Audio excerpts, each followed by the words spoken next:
और आइए अब खबरों की शुरुआत करते हैं। इंदौर में प्रवासी सम्मेलन के समापन के बाद अब इस शहर में आज से 2 दिन के लिए ग्लोबल इन्वेस्टर्स समिट शुरू हो चुका है। इस समिट की theme future ready Madhya Pradesh रखी गई है। ग्लोबल इन्वेस्टर समिट में 82 देशों के प्रतिनिधि भी शामिल हो रहे हैं। इन्वेस्टर समिट में विभिन्न विषयों पर 19 सत्र होंगे।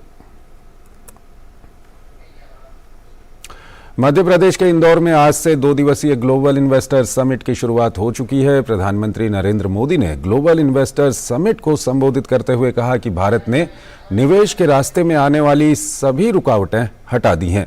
प्रधानमंत्री ने अंतर्राष्ट्रीय निवेशकों को भारत की तेजी से बढ़ती आर्थिक शक्ति का लाभ उठाने का न्योता दिया। प्रधानमंत्री ने कहा कि विकसित भारत के निर्माण में मध्य प्रदेश की भूमिका बहुत महत्वपूर्ण है।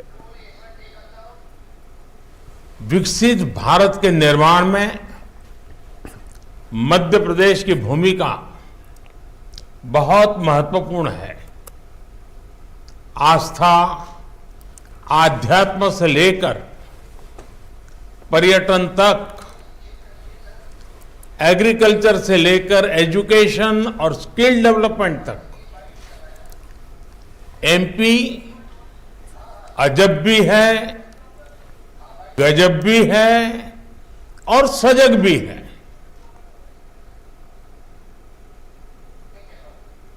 प्रधानमंत्री नरेंद्र मोदी ने कहा कि एक स्थिर सरकार, एक निर्णायक सरकार, सही नीयत से चलने वाली सरकार ही विकास को गति दे सकती है।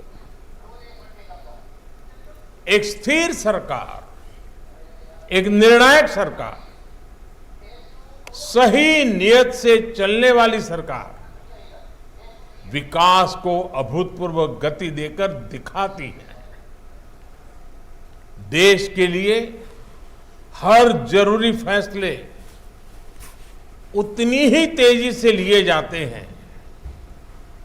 आपने भी देखा है कि कैसे बीते 8 वर्षों में हमने रिफॉर्म की स्पीड और स्केल को लगातार बढ़ाया है। प्रधानमंत्री नरेंद्र मोदी ने कहा कि भारत का आधुनिक होता इंफ्रास्ट्रक्चर निवेश की संभावनाओं को बल दे रहा है। भारत का आधुनिक होता इंफ्रास्ट्रक्चर, मल्टी मॉडल होता इंफ्रास्ट्रक्चर भी इन्वेस्टमेंट की संभावनाओं को जन्म दे रहा है। 8 वर्षों में हमने नेशनल हाईवे के निर्माण की स्पीड 2 गुनी की है। इस दौरान भारत में ऑपरेशनल एयरपोर्ट की संख्या 2 गुनी हो चुकी है।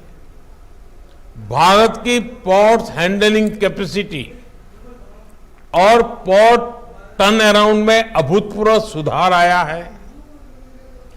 Dedicated freight corridors, industrial corridors, expressways, logistic parks, ये नए भारत की पहचान बनते जा रहे हैं। मुख्यमंत्री शिवराज सिंह चौहान ने कहा है कि उनका लक्ष्य है कि मध्य प्रदेश को 2026 तक $550 बिलियन की इकोनॉमी बनाएं और इसमें ये इन्वेस्टर समिट मील का पत्थर साबित होगी। ये ग्लोबल इन्वेस्टर समिट सही अर्थों में ग्लोबल है। 82 देशों के प्रतिनिधि भाग ले रहे हैं। 10 पार्टनर कंट्री है, 2 देशों के राष्ट्रपति है, 70 बड़े औद्योगिक घराने हैं। अपूर्व उत्साह मध्य प्रदेश में निवेश के लिए, केवल देश के निवेशकों में नहीं, दुनिया भर के निवेशकों में बना है। और मुझे लग रहा है कि हमारे प्रयास सफल होंगे। $550 बिलियन की इकोनॉमी मुझे 2026 तक मध्य प्रदेश को बनाना है। दुनिया में छा रही मंदी की आशंका के बीच भारत की अर्थव्यवस्था लगातार मजबूती के संकेत दे रही है। दुनिया की तमाम बड़ी संस्थाएं इस बात को स्वीकार कर रही हैं। विश्व बैंक ने अपने ताजा अपडेट में कहा है कि चुनौतीपूर्ण बाहरी परिस्थितियों के बावजूद भारत की अर्थव्यवस्था अच्छा प्रदर्शन कर रही है। विश्व बैंक ने अपने भारत के लिए 2022-2023 के सकल घरेलू उत्पाद के पूर्वानुमान को 6.5% से बढ़ाकर 6.9% कर दिया है। विश्व बैंक के अनुसार वैश्विक अर्थव्यवस्था इस साल मंदी के संकट से गुजरेगी।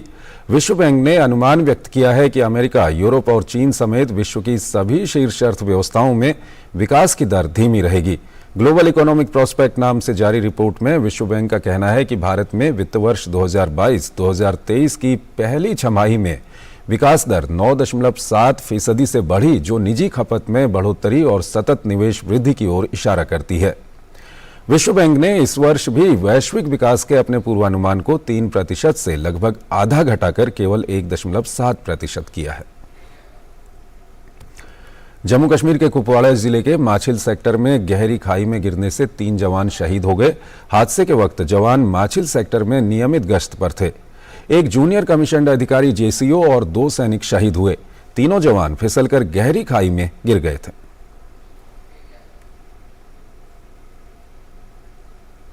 जोशीमठ में भूधसाओं के कारण जर्जर हो चुके भवनों को गिराने की प्रक्रिया जारी है। यहां से अभी तक कितने लोगों को डेंजर जोन से निकाला जा चुका है, कितने परिवार सुरक्षित हैं, इसके साथ ही जोशीमठ की कौन कौन सी इमारतों को गिराया जाएगा, इन सभी मुद्दों पर डीडी न्यूज से बातचीत की चमोली के जिलाधिकारी हिमांशु खुराना ने।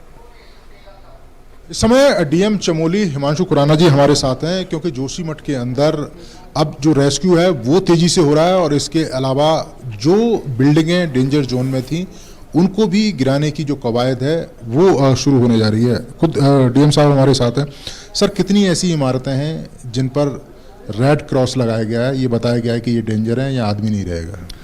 ये करीब 80 के लगभग स्ट्रक्चर्स हैं जो हमने अभी अनसेफ डिटरमाइन की है अनसेफ जोन्स में, और वहाँ से हम लोगों का इवैक्यूएशन कर उनको होटल्स, धर्मशालाज में शिफ्ट कर रहे हैं।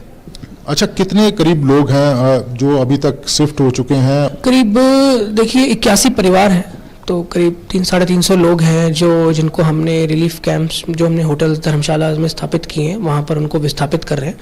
और क्योंकि लोगों का घरेलू सामान ज़्यादा संख्या में है, ज़्यादा मात्रा में है, तो जो आवश्यक सामग्री है वही हम उन होटल्स में आ पा रहा है, बाकी वो वहीं पर रख रहे हैं और हम उन एरियाज़ को कॉर्डन ऑफ कर रहे हैं। लोगों को मोटिवेट कर रहे हैं, कन्विंस कर रहे हैं कि जो ऐसे अनसेफ एरियाज़ में हमने बिल्डिंग्स डिमार्केट करी हैं तो वो खाली करें। लोगों की तरफ से एक अपने घर मकान को छोड़ने में थोड़ा रेजिस्टेंस है, बट हम मोटिवेट उनको कर रहे हैं कि अभी स्थिति थोड़ी सी गंभीर है, तो उसको देखते हुए जो हमारा डेंजर जोन है और जो नियर बाय एरियाज़ हैं विसिनिटी में, तो अगर बाई चांस अगर मेजर स्लाइड आता है तो वो भी अफेक्टेड हो सकता है, तो उसमें भी हम लोगों को इवैक्यूएट कर रहे हैं। तो थोड़ा उसमें समझाने का हमारी टीम के माध्यम से प्रयास चल रहा है।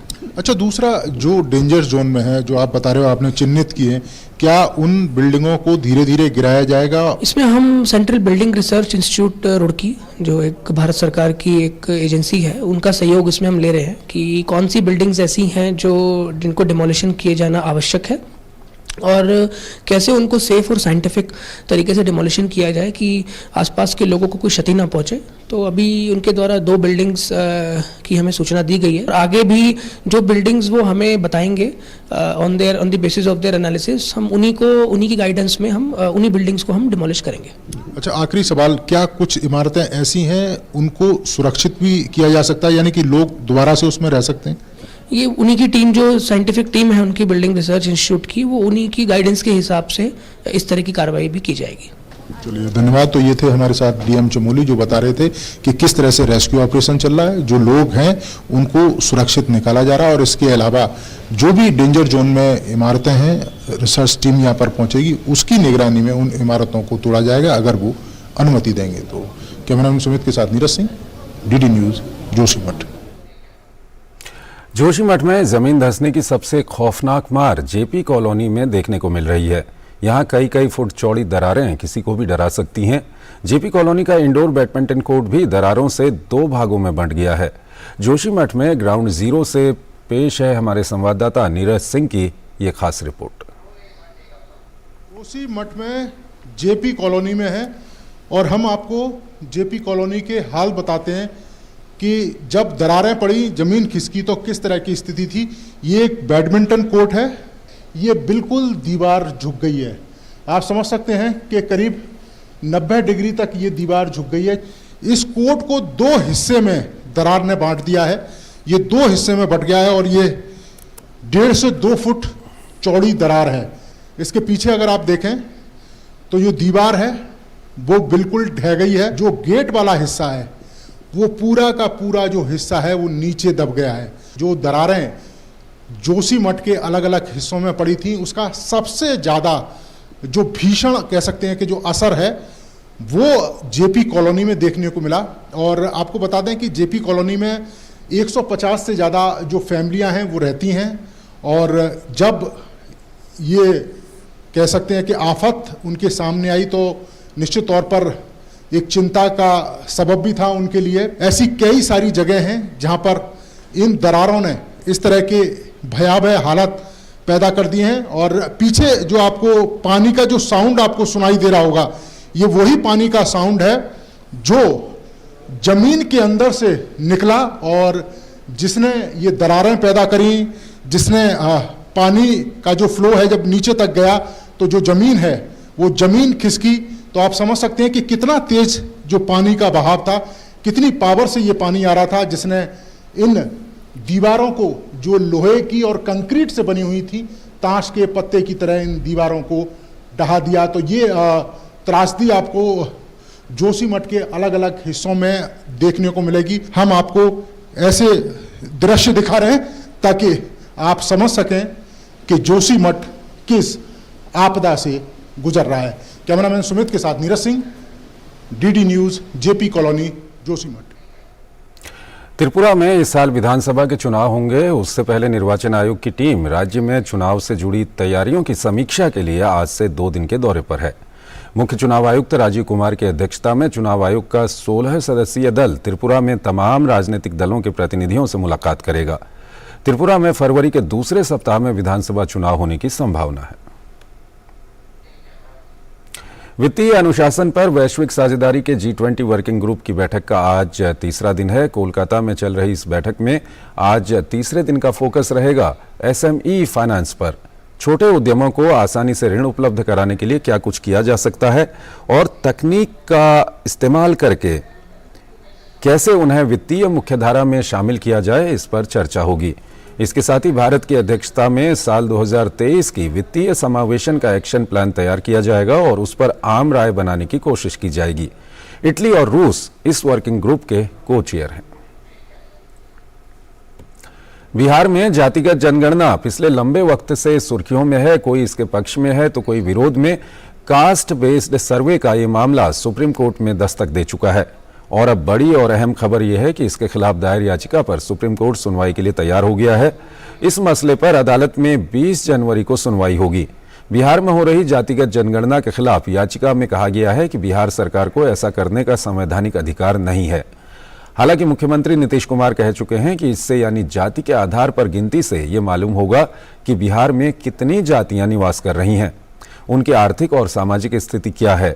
वहीं उप मुख्यमंत्री तेजस्वी यादव का तर्क है कि कास्ट बेस्ड सर्वे से सरकार के पास साइंटिफिक डेटा होगा और उसी हिसाब से जरूरी और कल्याणकारी योजनाएं बनेंगी।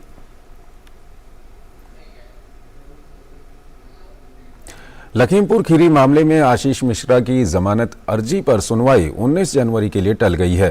पीड़ित की ओर से वकील दुष्यंत दवे के अस्वस्थ होने के चलते सुनवाई टली है। एडिशनल सेशन जज की ओर से सुप्रीम कोर्ट को सौंपी रिपोर्ट में बताया गया है कि इस मामले में ट्रायल पूरा होने में 5 साल का वक्त लगेगा। केस में 208 गवाह, 171 दस्तावेज और 27 FSL रिपोर्ट्स हैं। भारत ने मंगलवार को ओडिशा तट से सामरिक बैलिस्टिक मिसाइल पृथ्वी 2 का सफल परीक्षण किया। रक्षा मंत्रालय ने बताया कि मिसाइल ने तय लक्ष्य पर बेहद सटीक तरीके से निशाना लगाया। मंत्रालय ने कहा कि कम दूरी की मारक क्षमता वाली बैलिस्टिक मिसाइल पृथ्वी 2 का सफल परीक्षण 10 जनवरी को ओडिशा तट पर स्थित चांदीपुर समेकित परीक्षण रेंज से किया गया। मंत्रालय ने एक बयान में कहा कि प्रतिष्ठित प्रणाली पृथ्वी 2 मिसाइल भारत के परमाणु जखीरे का महत्वपूर्ण हिस्सा है। मिसाइल ने बेहद सटीक तरीके से निशाना लगाया। बयान में कहा गया है कि सफल परीक्षण में मिसाइल के सभी परिचालन और तकनीकी मानदंड सही पाए गए। पृथ्वी 2 मिसाइल की मारक क्षमता लगभग 350 किलोमीटर है।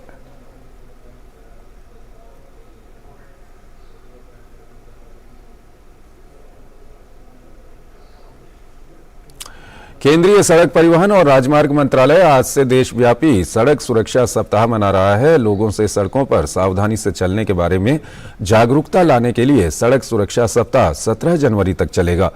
सड़क सुरक्षा सप्ताह स्वच्छता पखवाड़ा के तहत आयोजित किया जा रहा है। लोगों में जागरूकता पैदा करने और हितधारकों को सड़क सुरक्षा में सहयोग देने के लिए देश भर में सड़क सुरक्षा से जुड़ी विभिन्न गतिविधियां आयोजित की जाएंगी। इन गतिविधियों में सड़क दुर्घटनाओं के कारणों और उन्हें रोकने के उपायों से संबंधित विभिन्न जागरूकता अभियान शामिल होंगे। प्रधानमंत्री मोदी कल कर्नाटक के हुबली में राष्ट्रीय युवा महोत्सव का उद्घाटन करेंगे। स्वामी विवेकानंद की जयंती पर देश के युवाओं को राष्ट्र निर्माण की ओर प्रेरित करने के लिए प्रतिवर्ष राष्ट्रीय युवा महोत्सव का आयोजन किया जाता है। खेल और युवा कार्यक्रम मंत्री अनुराग सिंह ठाकुर ने बताया कि 12 से 16 जनवरी तक आयोजित होने वाले महोत्सव की थीम विकसित युवा विकसित भारत है। उद्घाटन समारोह में 30,000 से ज्यादा युवाओं के भाग लेने की उम्मीद है।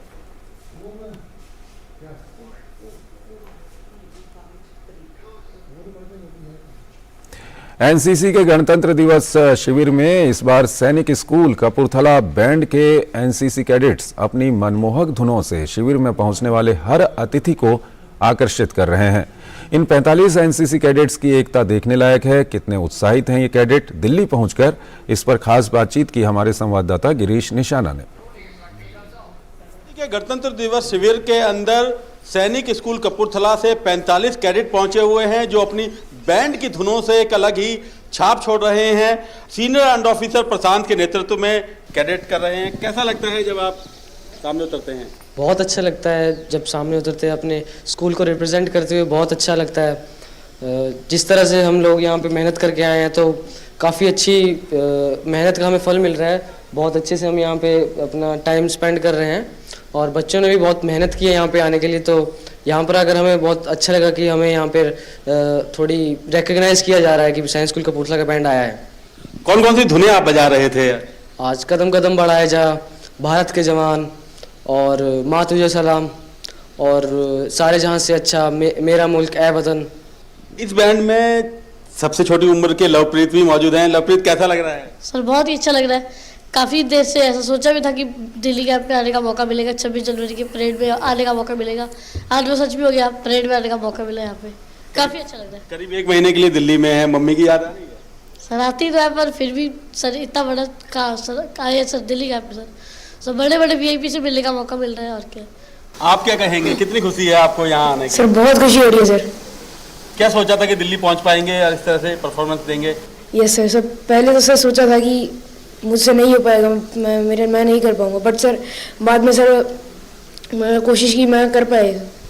तो सर स्कूल को अभी रिप्रेजेंट करते हुए सर बहुत अच्छा लग रहा है। आपको कितनी प्रेरणा देती है एनसीसी? सर हमें भी बहुत सारी प्रेरणाएं मिलती हैं। हमें यहाँ से पता चलता है कि आगे चल के हमें ऑफिसर भी बन रहा है हमारे स्कूल से। सर हम सबको ऑफिसर बनना है सर। तो यहाँ पे हमें काफ़ी सारे ऑफिसर्स देखने के लिए मिलते हैं और सर उनसे बातें करने के लिए मिलते हैं, जिससे हमारे जो सर कम्युनिकेशन स्किल्स है सर वो हमारी सुधरती है सर। काफ़ी अच्छा लगता है सर यहाँ पे आके।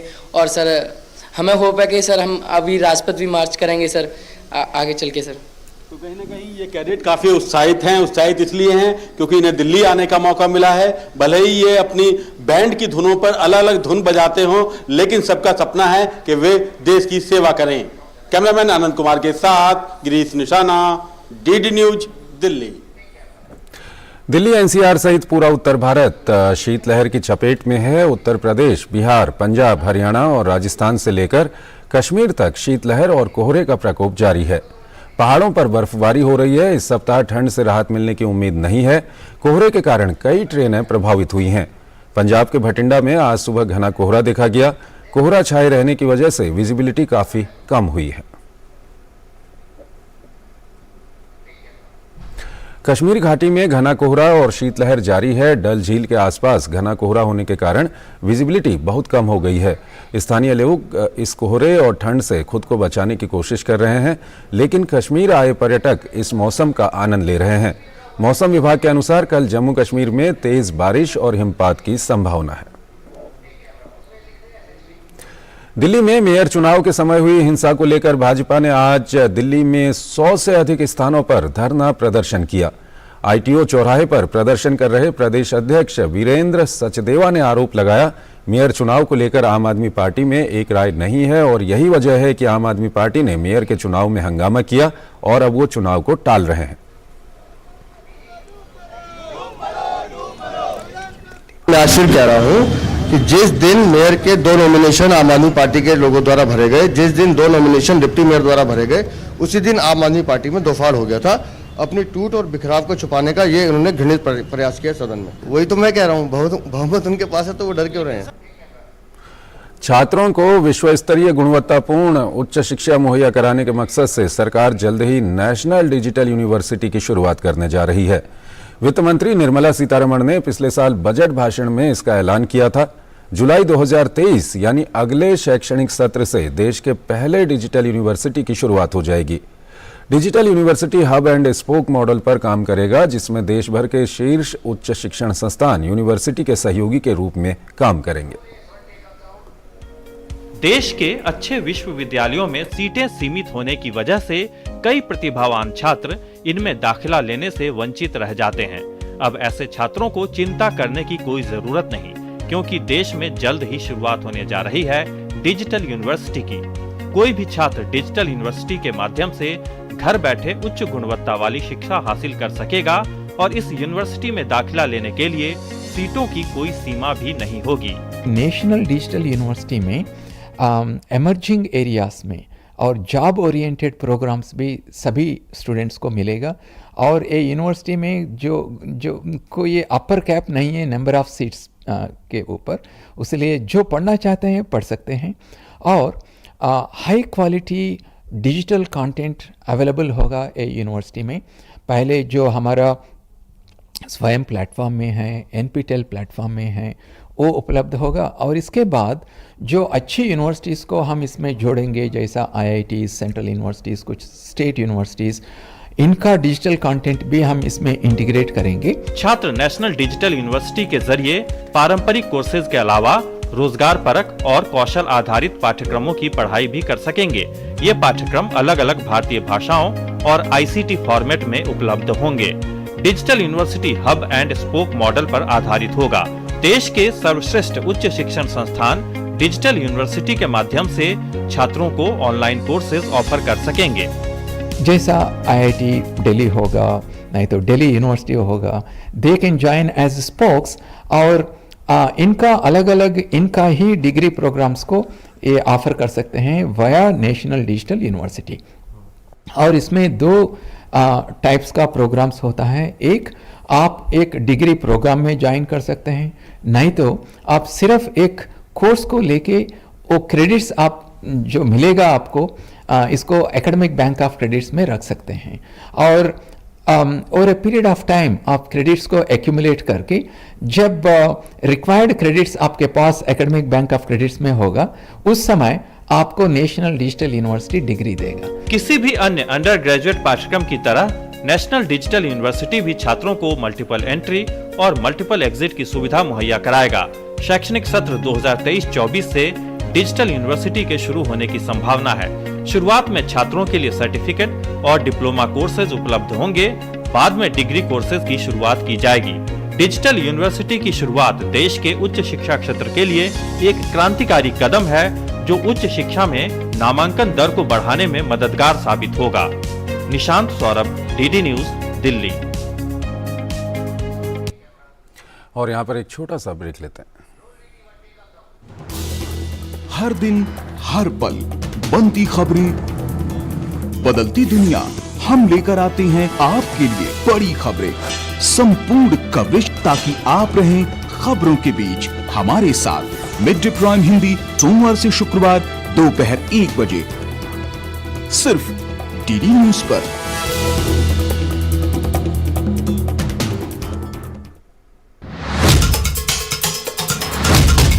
मकसद हो बुलंद लोकतंत्र की आवाज, जज्बा तमाशे का शोर नहीं, जनहित पर हो जोर, मुद्दा जो तय करता हो देश की दिशा, सवाल वही जिनसे जुड़ा हो जन सरोकार। देखिए 5 की पंचायत मेरे साथ सोमवार से शुक्रवार शाम 5 बजे सिर्फ डीडी न्यूज पर।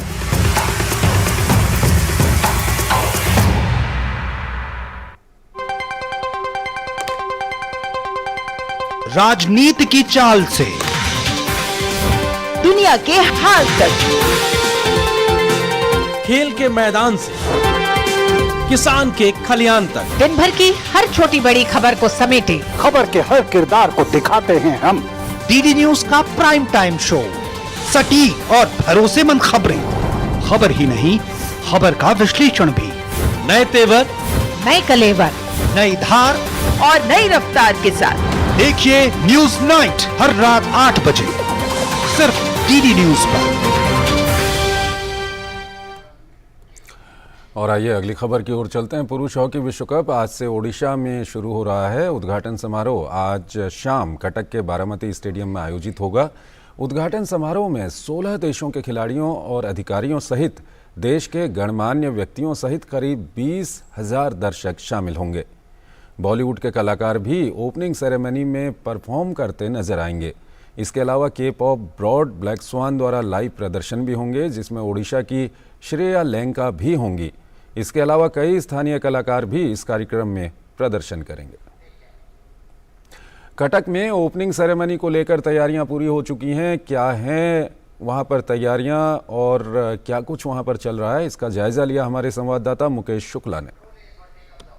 भुवनेश्वर एक बार फिर से तैयार है 2023 FIH हॉकी वर्ल्ड कप को होस्ट करने के लिए। इस बार मेजबानी भुवनेश्वर के हाथ में और इसका ओपनिंग सेरेमनी जो है वो कटक के बारामती स्टेडियम में किया जाएगा, जहां पर तमाम फैंस यहां पर हॉकी की ओपनिंग सेरेमनी में शिरकत करेंगे और साथ ही साथ वो 16 टीमें यहां पर शिरकत करने पहुंचेंगी जो इस बार के हॉकी विश्व कप में दमखम दिखाएंगी।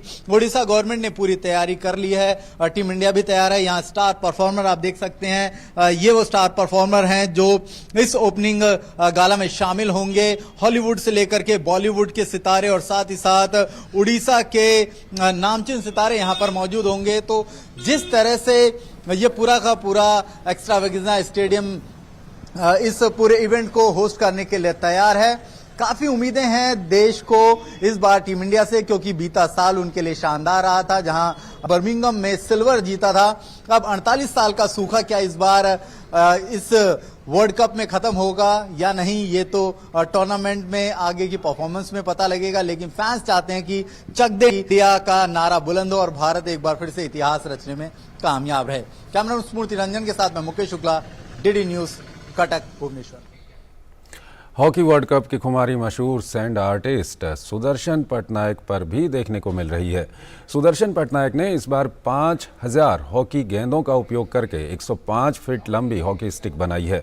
सैंड आर्टिस्ट ने कलाकृति के लिए 5 टन से अधिक रेत का इस्तेमाल किया, जो राउरकेला में नवनिर्मित बिरसा मुंडा हॉकी स्टेडियम को भी प्रदर्शित करता है। इस अविश्वसनीय कला स्थापना को 2 दिनों में पूरा करने के बाद सुदर्शन पटनायक ने एक बार फिर राष्ट्रीय खेल के लिए ओडिशा के जुनून को जाहिर किया है। इसके बाद उन्होंने कहा कि विश्व कप की वजह से ओडिशा के हर गांव में उत्सव का माहौल है। ये ओडिशा के लोगों के लिए एक बहुत ही खास कार्यक्रम है और हर जगह उत्सव है। इस खूबसूरत राज्य में सभी का स्वागत करने के लिए वो चाहते थे इस बार कुछ अनूठा बनाने के लिए, इसलिए हॉकी गेंदों का उपयोग करने और ये कलाकृति बनाने के बारे में सोचा।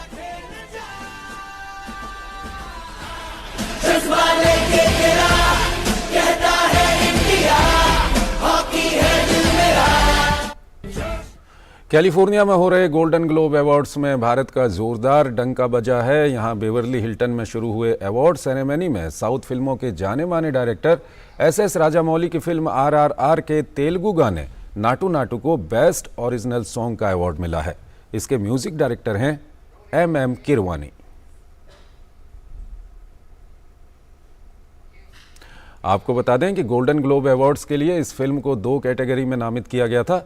पहला सर्वश्रेष्ठ ओरिजिनल सॉन्ग मोशन पिक्चर, जिसमें नाटू नाटू गीत को अवार्ड दिया गया, और दूसरा सर्वश्रेष्ठ गैर अंग्रेजी फिल्म। फिल्म में रामचरण और जूनियर NTR ने मुख्य भूमिका निभाई है। Naatu What is not to?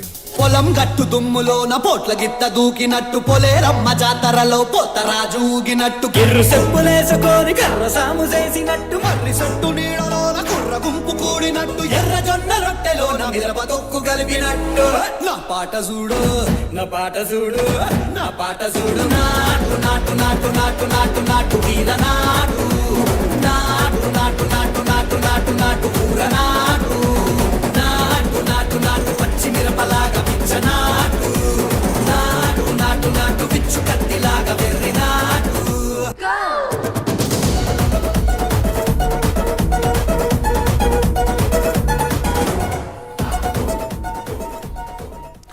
Golden globe awards में एस राजामौली की फिल्म आरआरआर के तेलुगु गाने नाटू नाटू को बेस्ट ओरिजिनल सॉन्ग का अवार्ड मिला है। इसके म्यूजिक डायरेक्टर एम किरवानी हैं। प्रधानमंत्री नरेंद्र मोदी ने ट्वीट कर कहा कि ये एक बहुत ही खास उपलब्धि है। मैं एम किरवानी, प्रेम रक्षित, काल भैरव, चंद्र बोस को बधाई देता हूँ। मैं S Rajamouli, NT Ramarao junior और रामचरण और फिल्म आरआरआर की पूरी टीम को भी इस खास उपलब्धि के लिए बधाई देता हूँ। इस प्रतिष्ठित सम्मान ने हर भारतीय को गौरवान्वित किया है।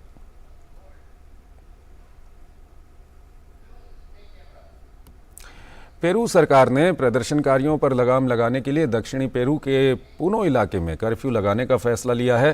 सरकार के आदेश के मुताबिक कर्फ्यू रात 8 बजे से सुबह 4 बजे तक लागू रहेगा। पेरू में सरकार के खिलाफ जारी प्रदर्शनों में 17 लोगों की मौत हो गई है। तो इस बुलेटिन में फिलहाल इतना ही। आप बने रहिए DD न्यूज़ के साथ। नमस्कार।